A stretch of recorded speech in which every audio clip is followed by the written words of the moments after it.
Good morning, everyone. It's the end of the week, and I have a lot of information that I want to share with you today, so please bear with me. First, I think it's important for us to welcome the Volunteer Firefighters Convention. The Firefighters Association of the State of New York is in town. They arrived yesterday, and they'll be with us for 3 days. This will be a 2-year commitment by this statewide agency, or statewide organization rather, to be in our city to have their convention. It's the largest gathering of volunteer firefighters in the state. I can tell you last night I was out on Old Fall Street with them. Nerds Gone Wild was playing, there were food trucks everywhere, so it was a fabulous night with the volunteer firefighters.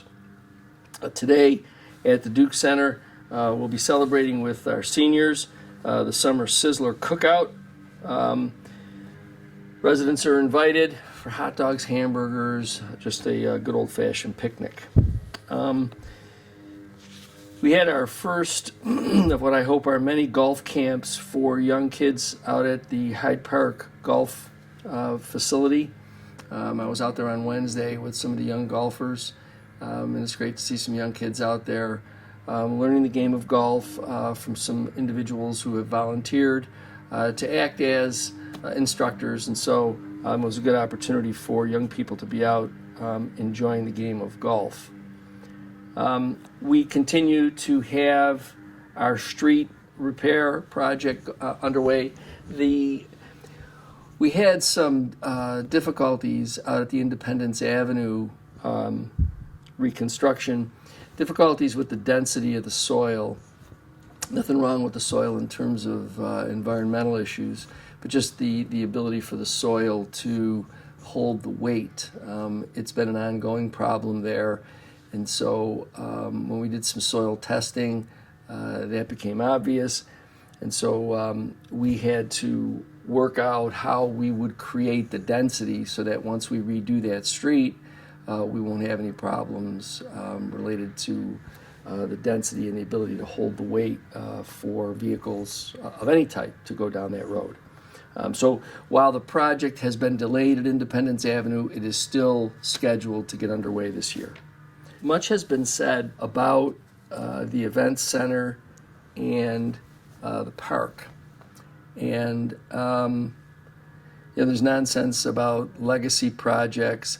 To be quite honest, I don't think anybody in this administration views this effort as a legacy project. I think all of us here view it as increasing employment opportunities, developing long vacant and blighted property, really creating a downtown venue that can help extend the season.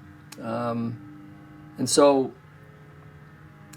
to point out the fact that this has nothing to do with legacies, this project's been discussed since 2014.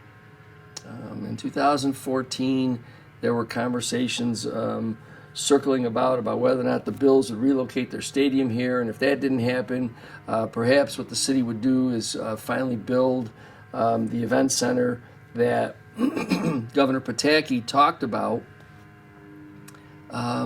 when the 51 acres downtown was given over to the Seneca Nation. The current existing convention center at that time was expressed by the then Governor Pataki as being a temporary location. Then, in 2017, I don't know if you'll be able to see this, but in 2017, there's this fabulous flow chart that speaks to how you build a 150,000 square foot multi-use convention and event center. And you can see here it talks about feasibility studies and how at that time there was this idea to fund the process. And that that came as part of a again, hopefully you could see all of this. You see, there's this wonderful picture of the in the blue line area. This wonderful picture of the area that's owned by NFR. And then up here where you see the red, that's the Seneca Compact area. So these two documents were delivered over to City Hall during this time in 2017 when, again, people were talking about how do we build a multi-purpose event center in downtown Niagara Falls. And I think the amazing thing about this is that all of this was delivered to us by NFR.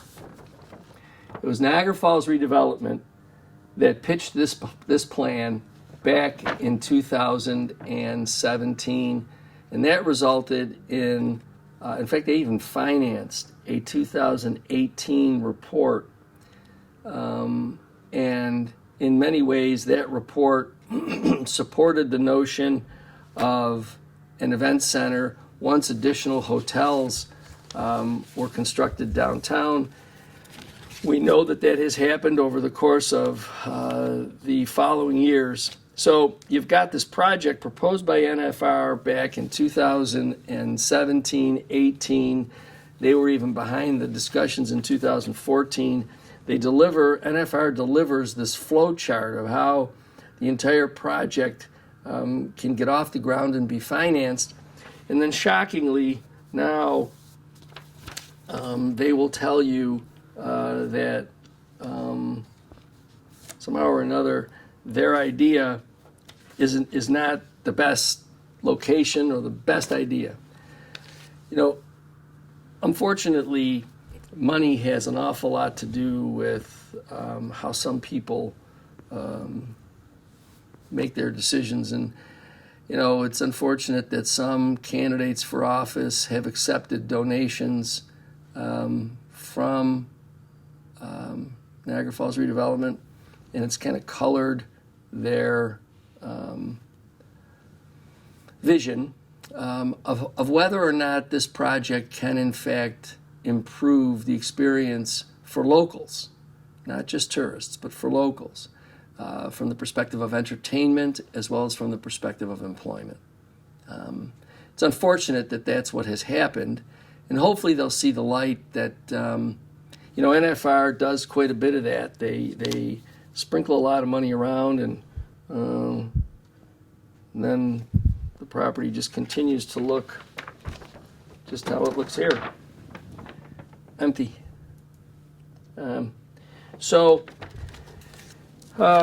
We're grateful again for the hard work of our attorneys and the success that we have had in defending the challenge from Niagara Falls Redevelopment. Much has been said about the value of the property.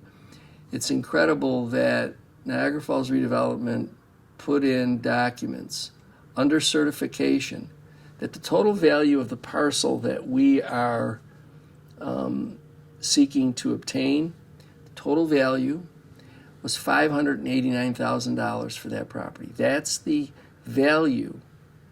That's the value that they would like to have used for tax purposes.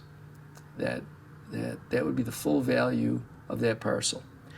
Then you hear them talking about 20 million, 10 million, how many millions, millions everywhere.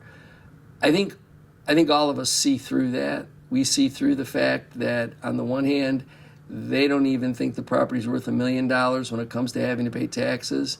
But when it comes to selling it, they think that the sky's the limit. So I think most folks in our community are pretty savvy and understand what that little game is.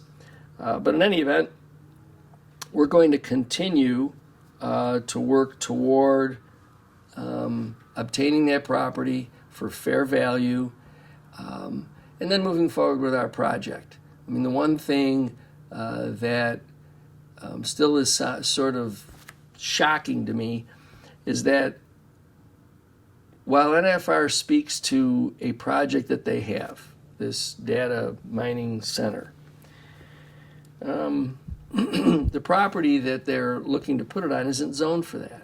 And yet there's been no application for a zoning variance. None of the preliminary things that would be necessary if in fact they really wanted to go forward with this project. There is nothing preventing them from filing those requests. Nothing. And yet they haven't done it. Again, I think most people are savvy in this community and they understand what that's really saying. So we'll continue to work hard on behalf of our community to do what is necessary for us, to grow our hospitality season and to make things better for locals as well. This coming week, on August 16th, we're going to have a ceremony down on Old Fall Street recognizing Charlotte Dett, who is a suffragette, human rights advocate, community leader, and Niagara Falls resident. We'll be working we will be unveiling a commemorative marker in her honor in collaboration with Dr. Lillian Williams of the University of Buffalo. So if you're in the area, that'll be happening on August 16th, next Wednesday at 2 p.m. Stop on down and you can be a part of the ceremony. We're expecting to have kind of up and down weather this weekend. So if you're going to be out and about, please be mindful of what the weather will be like.